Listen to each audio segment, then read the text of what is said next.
Welcome to in this video, and today we are going to learn what are the theories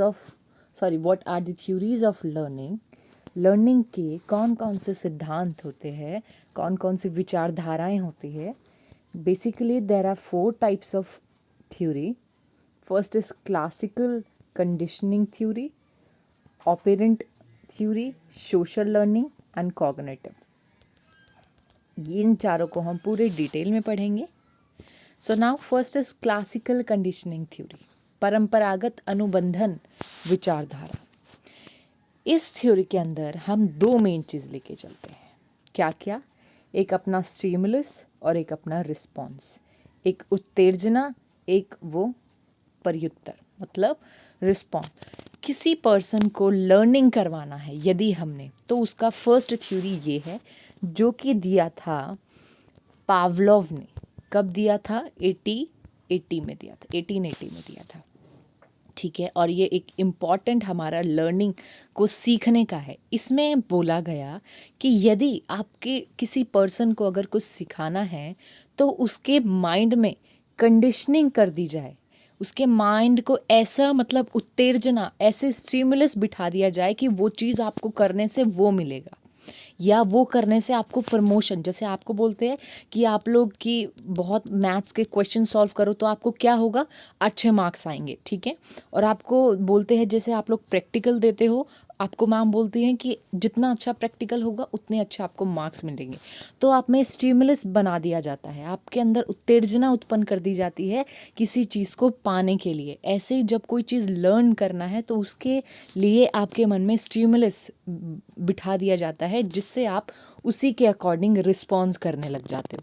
मतलब आपको बोला कि practical अच्छा बनाओगे तो आप रिस्पॉन्स क्या करोगे? आप रिस्पॉन्स करोगे कि आपका जो प्रैक्टिकल है वो आप बहुत अच्छे अच्छे क्लिप्स आर्ट डालोगे. तो आपका क्या करेगा? माइंड उसी अकॉर्डिंग रिस्पॉन्स करने लग जाएगा. तो इसमें माइंड की क्या करा जाता है? कंडीशनिंग कर दी जाती है कि आपके मन में किसी चीज़ के लिए क्या बिठा दिया जाता है? उत्तेजना बनाई जाती है. जैसे एक एग्जाम्पल देखते हैं, पावलोव ने ही दिया था. उन्होंने क्या किया? पहले एक डॉगीज थे काफ़ी सारे. ठीक है. एक बेल बनाया. ठीक है. जैसे ही बेल बजता उनके सामने उनका खाना रख दिया जाता. सारे डॉगी आते उसको खाने लग जाते. फर्स्ट डे भी ये चला, सेकंड डे भी ये चला, third day, fourth day Pavlov ने क्या किया? उसने किया क्या कि मतलब घंटी बजाई बट खाना नहीं दिया. तो लेकिन जैसे ही घंटी बजाई तो डॉगीज़ में क्या रिएक्ट आया कि वो एकदम भूख से तरबतर, एकदम जैसे डॉगीज़ को जैसे होता है ना, वो जैसे अपने टेल हिलाने लग जाते हैं या फिर उनके मुंह से पानी लार टपकने लग जाते, उस टाइप में हुआ. बट उनको खाना नहीं मिला. फिर भी उनके मन में हुआ अरे अरे खाना मिलेगा, फिर भी पावलोव ने नहीं दिया. फिफ्थ डे आया. फिफ्थ डे क्या किया पावलोव ने? फिर दोबारा घंटी बजाई और फिर डॉगीज़ का यही रिएक्शन हुआ.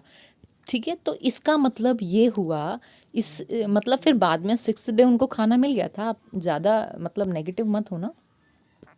उसके बाद पावलोव ने क्या किया? वो जस्ट ये एक्सप्लेन करना चाह रहे थे कि जब आप किसी के मन में किसी चीज़ के लिए स्टिमुलस बिठा देते हैं तो उसके बाद जब आप एफर्ट कम या ज़्यादा भी डालते हैं बट रिस्पॉन्स में कोई भी चेंज नहीं आता, आपका रिस्पॉन्स सेम रहता है. डॉगीज़ ने क्या किया? रिस्पॉन्स सेम दिया. ठीक है. क्योंकि उनके मन में ऐसा स्टिमुलस बैठा हुआ था कि हमें खाना मिलेगा ही, आज नहीं मिलेगा तो कल मिलेगा. तो उन्होंने रिस्पॉन्स करना नहीं छोड़ा. ठीक है. उनका रिस्पॉन्स एक दिन भी वैसे ही था, दूसरे दिन भी वैसे ही था, थर्ड डे भी वैसे ही था. तो ये कंप्लीट आता है हमारा क्लासिकल कंडीशनिंग थ्योरी में. नेक्स्ट है अपना ऑपरेंट कंडीशनिंग थ्योरी. इसके अंतर्गत 2 चीज़ें हैं, एक फेवरेबल, एक अनफेवरेबल. ये थ्योरी दिया था हमारा B.F. स्किनर ने. ठीक है. इनके अकॉर्डिंग क्या था? इन्होंने बोला कि इंसान जो है वो वही काम करता है जो उसके फेवरेबल हो, जिसमें उसका इंटरेस्ट हो. Means behaviour is a function of its consequences. जो भी आपका मतलब इंसान वही व्यवहार करता है जो उसके परिणाम होते हैं. कोई आपका काम है, उसमें आपको पता है, मान लीजिए प्रैक्टिकल बनाने से आपको अच्छे मार्क्स मिलेंगे, देन आप उस काम को करते हो और करते ही रहते हो. बट स्टिल आपकी कोई ऐसे टीचर हैं जो काफ़ी रूट है, लेकिन वो मार्क्स नहीं देती। वो अगर 20 है तो बहुत अच्छे को भी 10 दे देती है। तो आपका इसमें इंटरेस्ट नहीं बनेगा, आपके लिए अनफेवरेबल हो जाएगा। तो आप इसी अकॉर्डिंग बिहेव करोगे, अरे जब मिलना ही 10 है तो हम क्यों एफर्ट करें।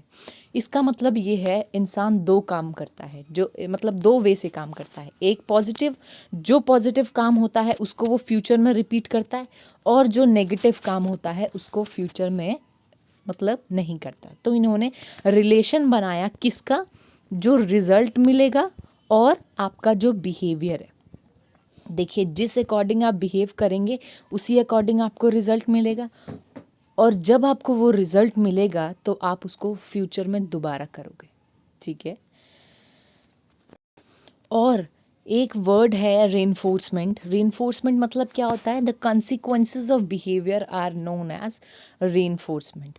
जो आपके बिहेव का जो रिजल्ट आता है उसको हम क्या कहते हैं, रेनफोर्समेंट।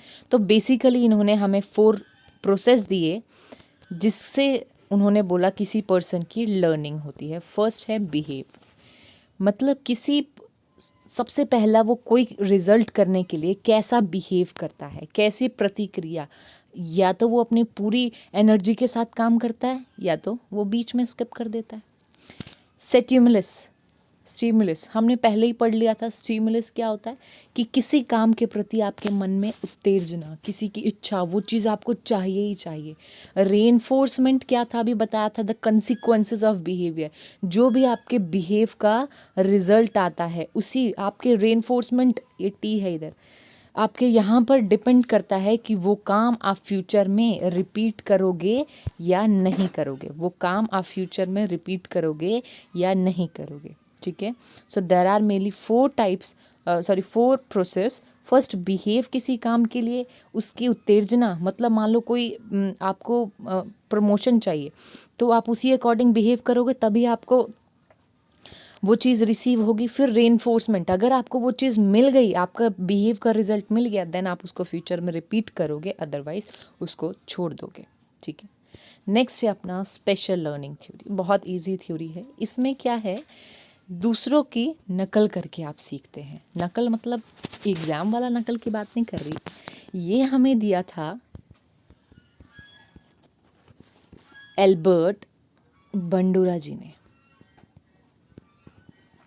ठीक है। एल्बर्ट बंडूरा जी ने क्या बोला कि कोई भी पर्सन जिसको लर्न करना है वो किससे सीखता है, बेसिकली अपने एल्डर से सीखता है, अपने पेरेंट्स से सीखता है। ये चीज़ कब तक है, जब तक हम टीनेजर एज में रहते हैं। सॉरी, टीनेजर मान लीजिए 10 साल तक का बच्चा, वो अपनी सिस्टर से सीखेगा, अपने मम्मी पापा। बट स्टिल जैसे ही आप 20+ होते हैं आपके खुद के थॉट्स बनने लग जाते हैं। ठीक है। आप खुद ही क्यों भाई, मैं उसकी क्यों मानूं बात, मैं तो अपने, कहते हैं ना, माय लाइफ माय डिसीजन, उस टाइप में पर्सन बन जाता है। तो ये उस कंडीशन में नहीं है, तो इसको थोड़ा सा हम पॉजिटिविटी में ही पढ़ेंगे। तो इसमें उन्होंने बोला कि यहाँ अपने हम या तो मॉडल या अपने आदर्श के रूप में, अपने मॉडल या हम किसी से देखते हैं। मान लीजिए यूपीएससी का जितने भी आईएएस आईपीएस आईआरएस जितने भी बनते हैं, उनका जब एग्ज़ाम क्लियर होता है इंटरव्यू क्यों लिया जाता है, जैसे स्टडी आईक्यू इंटरव्यू लेता है, जो स्टॉक लेता है, काफ़ी सारे अपना यूट्यूब चैनल्स है जो उनके इंटरव्यूज़ क्रैक करता है। क्यों लेता है, ताकि उनके जो भी थॉट्स है, जो भी उनके लर्निंग स्किल्स है, जैसे भी उनका मेथड है, वो क्या कर सके, वो ऑब्जर्व कर सके, जो कि उनके वही एग्ज़ाम की प्रिपरेशन कर रहे हैं। ठीक है। तो मतलब कोई अगर उनके सामने पर्टिकुलर सिचुएशन आई तो उन्होंने क्या रिएक्ट किया, ठीक है, और वो प्रॉब्लम थी क्या उसका रिजल्ट रहा। मान लीजिए 1-2 बार फेल हो गए, क्या उन्होंने थर्ड टाइम ट्राई किया, थर्ड टाइम में क्या बेटर किया, इन सब चीज़ों से हम करते हैं। तो इस थ्योरी ने हमें बताया कि people can learn from others. People कहाँ से लर्न करता है, अदर्स से। इन्होंने फिर हमें इस प्रोसेस दिया, और बंडूरा जी ने इस प्रोसेस का नाम रखा मॉडलिंग प्रोसेस। मेनली इसमें 4 थे। फर्स्ट था अपना अटेंशन एक्टिविटी। अटेंशन मतलब पीपल अपने जो भी उसका एल्डर्स है, जो भी उसका मॉडल है, उस पर अपनी अटेंशन रखता है, उसको एक्सेप्ट करता है, और उसी के जो भी उसकी अट्रैक्शन है, उसकी इंटेलिजेंसी है, उसको अपना पूरा फुल फोकस मानता है और उसी से वो चीज़ सीखता है। रिटेंशन मतलब उसको याद रखता है, जो भी उसने उसके मॉडल की जो भी फीचर्स है उनको याद रखता है। जैसे कि मान लो कि आपके मम्मा है, उन्होंने कभी मंदिर में जाते हैं तो वो अगर किसी साधु संत को पैसे देते तो आपने सीखा, तो आप अगली बार आप जब अकेले जाओगे तो आप भी उनको पैसे दोगे। ठीक है, तो ये आप क्या कर रहे हो, अपनी मदर से ये हैबिट सीख रहे हो, रिटेंशन एक्टिविटी। जब नेक्स्ट है मोटोरिक रिप्रोडक्शन एक्टिविटी। इसमें है कि आप उसको अपना रिप्रोड्यूस करते हो। प्रोड्यूस मतलब वो पहले से है किसी में, रिप्रोड्यूस आप अपने अंदर उस चीज़ को अपने व्यवहार में लेकर आते हो। ठीक है, नेक्स्ट है रेनफोर्समेंट, जो कि हम पहले पढ़ चुके हैं। जो भी हमारा उसका रिजल्ट आता है उससे हम उसको आगे रिपीट करते हैं, उसको अपने अंदर स्टोर करते हैं। सोशल लर्निंग थ्योरी बहुत आसान थ्योरी थी। नेक्स्ट है अपना कॉग्निटिव लर्निंग थ्योरी। इसमें हमारा दो चीज़ था, क्यूज एंड एक्सपेक्टेशन। जब हमें कॉग्निटिव लर्निंग थ्योरी, इसके अंदर हमने देखा हम मतलब करेंगे कि क्या होते हैं इसमें, हम क्यूज़ और एक्सपेक्टेशन लेकर चलते हैं। किसी काम के लिए सबसे ज़रूरी है आपकी एक्सपेक्टेशन और आपका क्या आपकी क्यूज़ेस है। क्यूज़ेस का मतलब क्या होता है, क्यूज़ेस का मतलब होता है संकेत और प्रत्याशा क्या क्या है। ठीक है, तो इसको एक एग्जाम्पल से समझते हैं। मान लीजिए कि एक एक्टिविटी हुई जिसमें क्या किया, एक भूल भुलैया बना दिया गया। ठीक है, और इधर माउस था। ठीक है, इधर माउस था और माउस को क्या बताया, माउस को ये बताया कि आपके रास्ते में आपको बहुत सारे क्या मिलेंगे, खाना मिलेंगे जो कि आपने नहीं खाना। अगर आप नहीं खाओगे तो आपको लास्ट में जाके बकेट में बहुत सारा खाना है वो मिलेगा।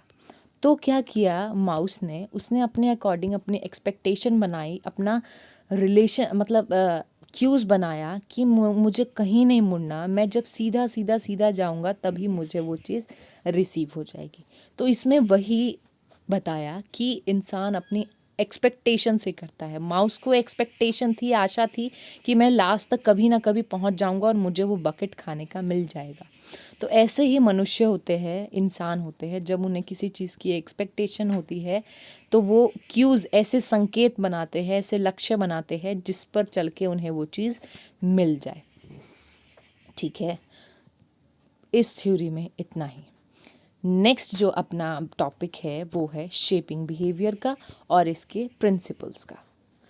ठीक है, सो ये वीडियो में हम नहीं करेंगे, ये मैं आपको नेक्स्ट वीडियो में बताऊंगी। तो आई होप आपको ये चारों थ्योरी बहुत अच्छे से क्लियर होगी। कुछ नहीं था थ्योरी में। क्लासिकल कंडीशनिंग थ्योरी में आप स्टिमुलस और अपने रिस्पॉन्स को लेकर चल रहे थे। ऑपरेंट कंडीशनिंग थ्योरी में आपने क्या किया, आप फेवरेबल और अनफेवरेबल चीज़ों को लेके चलें, जिसमें इंटरेस्ट है, जो पॉजिटिविटी है और जो नेगेटिविटी है। सोशल लर्निंग थ्योरी में हमने अपने एल्डर्स से और अपने मॉडल से पढ़ना सीखा, लर्निंग करना सीखा। कॉग्निटिव लर्निंग थ्योरी में हमने क्यूज़ और एक्सपेक्टेशन से सीखा। तो ये थी चार थ्योरी। नेक्स्ट वीडियो में हम करेंगे shaping behaviour. Thank you so much.